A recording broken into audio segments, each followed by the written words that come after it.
नमस्कार, स्वागत है आपका नेशनल खबर पर।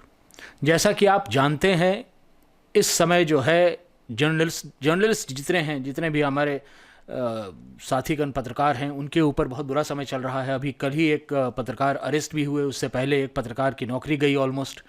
ऐसी कई चीज़ें हो रही हैं, किंतु अब लोकसभा में जो है, और पार्लियामेंट का मैं बात कर रहा हूँ, पार्लियामेंट में एक कम्प्लीटली नया तरीका आ गया है। बहुत चीज़ें बदल रही हैं। अब जो है जो वहाँ पर कई ऐसे छोटे छोटे तब्दीलियाँ की जा रही हैं जिसको कि पता नहीं कि कितनी ज़रूरी हैं या कितनी नहीं हैं।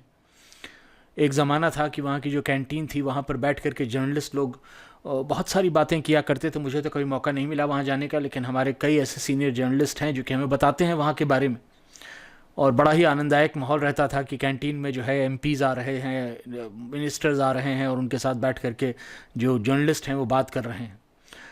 अब जो है वो भी एरिया रिस्ट्रिक्ट कर दिया गया है, वहाँ पर जो है आप नहीं जा सकते हैं। रेलवे कैंटीन पहले हैंडल करती थी केटरिंग का पार्लियामेंट में, और जब से बना है तब से मेरे ख्याल से, और अब जो है वहाँ पर बहुत ज़्यादा expensive Indian tourism development corporation ITDC को दे दिया गया है सेंट्रल हॉल को, और वहाँ पर जो है अब जितनी भी कीमतें हैं वो बढ़ चुकी हैं। हालांकि मैं ये मानूंगा कि जो इतने हाई बीट को कवर कर रहे हैं जर्नलिस्ट, उनको एक्सपेंसेस की दिक्कत नहीं होती है, वो 100-150 रुपये 200 रुपये निकाल सकते हैं जेब से खाने पीने के लिए। लेकिन फिर भी वहाँ पर तो रिस्ट्रिक्शन भी हो गया है एंट्री का। और वही नहीं, जितने लोकसभा पासेस दिए जाते थे पहले जर्नलिस्ट को, वो भी घटा दिए गए। इसका मतलब है कि कम जर्नलिस्ट देख सकते हैं, चुनिंदा जर्नलिस्ट देख सकते हैं। एक बार को ये भी कहा जा रहा है दबे शब्दों में कि जो जर्नलिस्ट बहुत अच्छा कवरेज नहीं देता है भाजपा की सरकार को, उस जर्नलिस्ट का पत्ता काट दिया जाता है।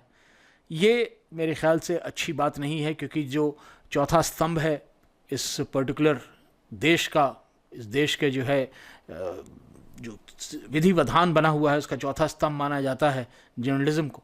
और पत्रकारों के साथ इस प्रकार का दोहरा व्यवहार जो है, ये किसी प्रकार से उचित नहीं है। आपका इस बारे में क्या कहना है? क्या आपको लगता है कि जो पत्रकारों की आज़ादी है उसका हनन हो रहा है, या इस तरह के कदम उठाने से आज़ादी का हनन हो सकता है? कमेंट सेक्शन में लिख करके बताएं। और एक और छोटी सी विनती है आपसे कि कृपया करके चैनल को अवश्य सब्सक्राइब कर लें, बड़ी कृपा होगी आपकी। धन्यवाद।